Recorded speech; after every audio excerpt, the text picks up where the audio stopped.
சிவம் மருத்துவமனை ஆரோக்கியமே வரம். சுகருக்கு டேப்லெட் எடுக்கும்போது அதனோட சைடு எஃபெக்டா கொஞ்ச நாளே உங்களுக்கு சொல்லிடுவாங்க, உங்களுக்கு ஒன்றும் பிபி வரும், அதுக்கு நீங்க மெடிசன் எடுக்கணும் அப்படின்ட்டு. எங்களோட சித்த மருத்துவத்துல இப்போ அலோபதி எடுத்துட்டு இருக்காங்க, எது ஒண்ணுமே மெடிசன் எடுத்துட்டு இருக்காங்கன்னா படிப்படியா அதனோட டோசேஜை கம்மி பண்ணுவோம், எங்களோட மெடிசன்ஸ் கூட இன்க்ளூட் பண்ணுவோம். காலையில யாரெல்லாம் சூரிய உதயத்துக்கு முன்னாடி எழுந்துக்கிறாங்களோ அவங்களோட உடம்பு வந்து பாத்தீங்கன்னா எனி டைம் ஆட்டோமேட்டிக்கா ஒரு சுறுசுறுப்போட இருக்கும், அவங்களுக்கு ஒரு ஸ்பிரிட் இருக்கும். நிறைய அந்த மாதிரி காலையில எழுந்துக்கிறவங்க பாத்தீங்கன்னா நிறைய ஃபியூச்சர்ல நிறைய அச்சீவ் பண்ணவங்க மட்டும்தான் அந்த மாதிரி இருப்பாங்க. எல்லாரும் பண்ற ஒரு விஷயம் என்னன்னா, வாக்கிங் போகும்போது ஒன்று ஃபோன் பேசிட்டு போவாங்க, இல்லை ஃப்ரெண்ட்ஸோட பேசிட்டு போவாங்க. ஆனால் வாக்கிங் போகும்போது இதெல்லாம் தவிர்த்துடுங்க. சைலண்ட் வாக்கிங்ன்றது ரொம்ப முக்கியம். நம்ம சைலண்ட் வாக்கிங் போகிறது மூலியமா மன அழுத்தம் அதிகமாக இருக்காது.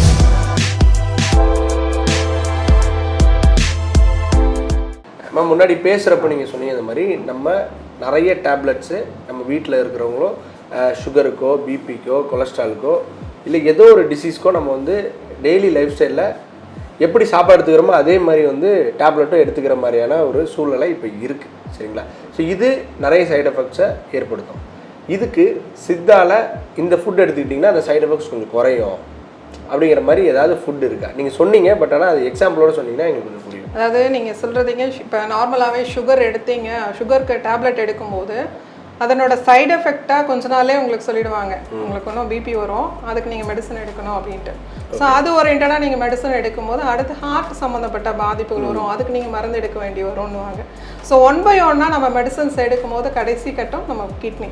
ஸோ கிட்னி சம்மந்தப்பட்ட பாதிப்புகள் வரும், அதுக்குண்டான மெடிசன்ஸ் நம்ம எடுக்கணும்.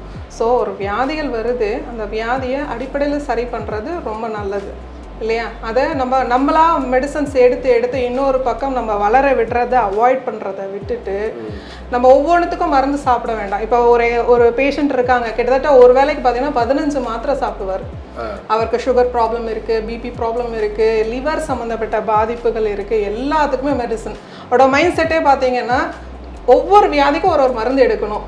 இப்போ நீங்கள் ஒரு வேளை சாப்பிட்டுட்டாருன்னா ஒரு டேபிள் ஃபுல்லாக ஒரு மெடிசன்ஸ் வச்சுருப்பார். இப்போ இந்த வியாதிக்கு நான் இந்த மருந்து சாப்பிடணும் அப்படின்னு. ஆமாம், அது மாதிரி தான். இப்போ அதை எடுத்து கொடுக்கறதுக்கே ஒரு ஹெல்ப்புக்கு ஒரு ஆள் வச்சுருக்காங்க, அந்த அளவில் தான் போயிட்டுருக்கு. இப்போ எங்ககிட்ட ஒரு சுகர் பேஷண்ட் வராங்கன்னா நாங்கள் உடனே அவங்க ஆல்ரெடி எடுத்துகிட்டு இருக்கிற மெடிசனை ஸ்டாப் பண்ண போகிறது இல்லை. ஸோ அவங்களோட சுகர் லெவல் எந்த அளவில் இருக்குன்றதுக்கு ஏற்ற மாதிரியான ஒரு டயட் சார்ட் நாங்கள் ஃபாலோ பண்ண வச்சுருவோம். அதுக்கு அடுத்தபடி பார்த்தீங்கன்னா படிப்படியாக அவங்க எடுத்துகிட்டு இருக்கிற மெடிசன்ஸோட டோசேஜே கம்மி பண்ணுவோம். இப்போ எடுத்த உடனே ஒரு 10 வருஷம் சுகர் ப்ராப்ளம்காக ஒரு மருந்து எடுத்துகிட்டு இருக்காங்க, உடனே நிப்பாருன்னா சில மாற்றங்களை கொடுக்க தான் செய்யும்.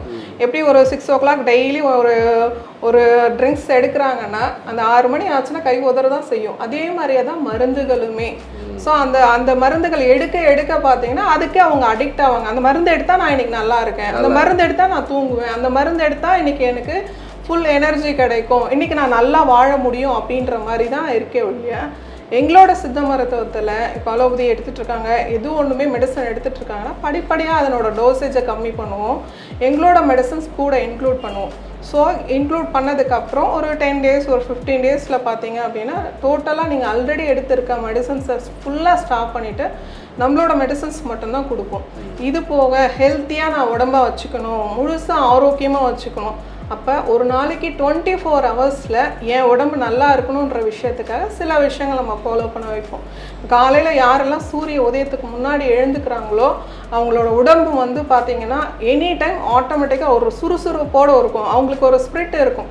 நிறைய அந்த மாதிரி காலையில் எழுந்துக்கிறவங்க பார்த்திங்கன்னா நிறைய ஃப்யூச்சரில் நிறைய அச்சீவ் பண்ணவங்க மட்டும்தான் அந்த மாதிரி இருப்பாங்க இல்லையா? காலையில் எழுந்த உடனே ஒரு 6 o'clock நீங்கள் கூட எழுந்துக்கிறீங்க அப்படின்னா ஒரு 20 minutes நல்ல ஒரு பிரிஸ்க் வாக்கிங் பண்ணாலே வந்து எல்லா வியாதியுமே போகும்.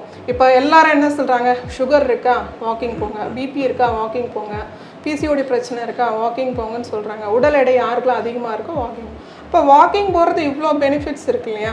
அப்போ அதை டெய்லி நம்ம ஃபாலோ பண்ணலாம் இல்லையா? இப்போ காலையில் எழுந்த உடனே நிறைய பேர் வந்து ஒரு டீ காஃபி குடித்தாதான் வந்து அன்னைக்கு நாளே ஃபுல் டே போன மாதிரி இருக்குது. அப்போ டீ காஃபி குடிக்கிறது பதில் 50 கிராம் ஜீரகம் எடுத்துக்கிறீங்களா, 50 கிராம் வந்து தனியா எடுத்துக்கோங்க, ஒரு சின்ன சிறிதளவு சுக்கு எடுத்துக்கோங்க, 2 ஏலக்காய், இதெல்லாமே பவுடர் பண்ணி வச்சுக்கோங்க. இப்போ நீங்கள் சொன்னீங்களே அவங்க அம்மாவுக்கு டெய்லி காஃபி குடிக்கணுன்ட்டு, இதை நல்லா பவுடர் பண்ணிவிட்டு ஒரு 1/2 டீஸ்பூன் எடுத்துக்கோங்க. ஒரு 100 ml தண்ணியில் நல்லா கொதிக்க வச்சுட்டு ஒரு பனவெல்லம் 3 நாட்டு சர்க்கரையை போட்டு ரெகுலராக சூடாக குடிக்கும் போது மலச்சிக்கல் இருக்க போகிறதில்ல, பசி செரிமானம் சரியாக இருக்கும், பிபி ரெடியூஸ் ஆகும், அதிகப்படியாக உடல் எடை இருந்தாலும் குறையும். ஸோ இது சிம்பிள் டிப்ஸ் தான். இந்த மாதிரி விஷயங்கள் தான் நம்ம ஃபாலோ பண்ண சொல்லுவோம். காலையில் வந்து ஒருவேளை காய்கறிகள் எடுத்துக்கோங்க, ஒருவேளை பழங்கள் எடுத்துக்கோங்க. பாலிஷ்டு ரைஸ் எடுத்துக்கிறத அவாய்ட் பண்ணிவிட்டு கருப்பு கவுனி அரிசி, மாப்பிள்ளை சம்பா இந்த மாதிரி உணவுகள் எடுத்துக்கிறது ரொம்ப நல்லது. ஸோ இதை தான் நம்ம ஃபாலோ பண்ணுங்கன்னு சொல்கிறோம். ஓகே, இப்போது நீங்கள் சொன்னீங்க வாக்கிங் போங்க அப்படின்னு சொல்லிட்டு. வாக்கிங் போகிறதுங்கிறது வந்து ஹியூமனோடைய ஒரு நேச்சுரலான ஒரு விஷயம். ஸோ இப்போ அதுவே வந்து ஒர்க் அவுட் ஆயிடுச்சு. இப்போ அதனால் யூஸ் இருக்கேன். ஃபார் எக்ஸாம்பிள் எப்படி சொல்கிறேன், நடக்கிறது தானே நம்மளோட இயல்பு. ஸோ நம்ம தான் அதை வந்து மாற்றிக்கிட்டோம். ஸோ நடக்கிறதே எப்படி ஒர்க் அவுட்டாக இருக்க முடியும்னு நான் கேட்குறேன். 20 minutes நடக்கிறது வந்து நம்மளுடைய நேச்சுரலான விஷயம் தான். நம்ம நார்மலாக டெய்லி வந்து ஏதாவது ஒரு இடத்துக்கு வந்து நடந்து போகிறது எப்படி ஒர்க் அவுட்டாக மாறுன்ற அது ஒரு நார்மலான ஆக்டிவிட்டியாக தானே இருக்க முடியும். இப்போ நார்மலாக நான் நடந்துங்க டெய்லி ஒரு 2 kilometers நடங்கன்னா நீங்கள் நடக்க மாட்டீங்க. அது ஒரு ஒர்க் அவுட்டாக சொல்லி அது ஒரு பெரிய விஷயமா நம்ம சொல்லும்போது தான், அது ஒரு மாடல் வச்சு நம்ம சொல்லும்போது தான் நீங்கள் அதை வாக்கிங்கை ஃபாலோ பண்ணுறீங்க.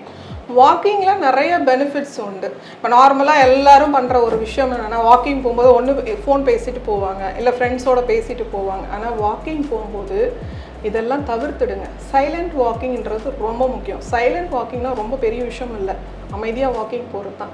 அப்போ அமைதியாக போகும்போது நம்மளோட முழு கவனம் ஃபுல்லாகவே நம்மளோட மூச்சில் தான் இருக்கும். ஸோ நம்ம எண்ணங்கள் வந்து தெளிவாக இருக்கும். அது நம்ம சைலண்ட் வாக்கிங் போகிறது மூலயமா மன அழுத்தம் அதிகமாக இருக்காது. நம்மளோட சிந்தனைகள் யோசனைகள் எல்லாமே ரொம்ப தெளிவாக இருக்கும். ஸோ நிறைய நைட்டில் தூக்கமே வரலன்னுவாங்க, வாக்கிங் போங்க, எவ்வளோ அருமையாக தூக்கம் வருதுன்றதை நீங்களே ஃபீல் பண்ணுவீங்க. வாக்கிங்கில் எவ்வளோ பெனிஃபிட்ஸ் உண்டு. வாக்கிங் போகும்போது பார்த்தீங்கன்னா நம்மளோட அதிகமாக ஆக்சிஜன் இன்டேக் அப்போ இருக்குது இல்லையா, அப்போ ஆக்சிஜன் இன்டேக் வந்து நவத்வாரங்கள்லையும் உள்ளுக்கு போகணும். அப்போ தான் நம்மளோட செல்ஸ் ரொம்ப ஆக்டிவ் ஆகும். அப்போ நவத்வாரங்களில் போகும்போது நீங்கள் காலில் இயர்பட் வச்சுட்டு போனாக்கா போகுமா உள்ள? இல்லை. அப்போ அந்த நவத்வாரங்களையும் காற்று உள்ளுக்கு போகணுன்றதால தான், அதாவது ஆக்சிஜன் இன்டேக் நிறைய இருக்கணுன்றதால தான் நம்ம வாக்கிங் போகணும்னு சொல்கிறோம். இப்போ ஒரு 40 வயசுக்கு மேலே போகிறப்போ முட்டி தேய்மானம் வந்து பார்க்க முடியுது. ஒரு 2 hours நடந்துடுறாங்க. ஸ்டேஜுக்கு மேலே டாக்டர் நீங்கள் இதுக்கு மேலே நடக்கவே கூடாதுன்றாங்க. இப்போ காலையில் எழுந்துக்கிறோன்னா ஒரு 10 minutes ஒவ்வொரு மூட்டுகளுக்கும் வலதுபுறமாக சுழற்சியும் இடதுபுறமாக ஒரு சுழற்சியும் கொடுக்கணும். 1/2 மணி நேரம் நடங்க, 1 மணி நேரம் நடங்கன்றதை விட இந்த மாதிரி அசைவுகள் கொடுங்க. நம்மளோட ப்ராடக்ட்ஸ், ஓன் ப்ராடக்ட்ஸ் நிறைய இருக்குது. சோப்பு ரெகுலராக கொடுத்துட்ருக்கோம். இப்போது நம்ம சீரம்ஸு, ஹேர் ஆயில் இதெல்லாம் கொடுத்துட்ருக்கோம். வாகை மரத்தில் உண்டாகிற செக்கு எண்ணெய்கள் எல்லாமே நம்மளோட ஓன் ப்ராடக்ட்ஸாக கொடுத்துட்ருக்கோம். 200 ரூபாய் ஷாம்பு யூஸ் பண்ணுறவங்களாம் வந்து பாவப்பட்டவங்க மாதிரியும், ஒரு 800 ரூபாய்க்கு யூஸ் பண்ணுறவங்க ரொம்ப ஹைஃபை ஆனவங்க நம்ம ப்ராடக்ட்ஸால் அந்த லுக்கு கொண்டு வர முடியுமா? கொடுக்க முடியாதுன்னு யார் சொன்னால்? இயற்கையாக நம்ம சிகக்காய் பவுடர் நம்ம கொடுத்துட்ருக்கோம். அதில் இந்த பூந்தி கொட்டை நம்ம ஆட் பண்ணுறோம். நீங்கள் கண்டிஷ்னர் போடணுன்னு ஒரு அவசியமே இல்லை. அதில் ஆலோவேரா எல்லாமே மிக்சடாக இருக்குது.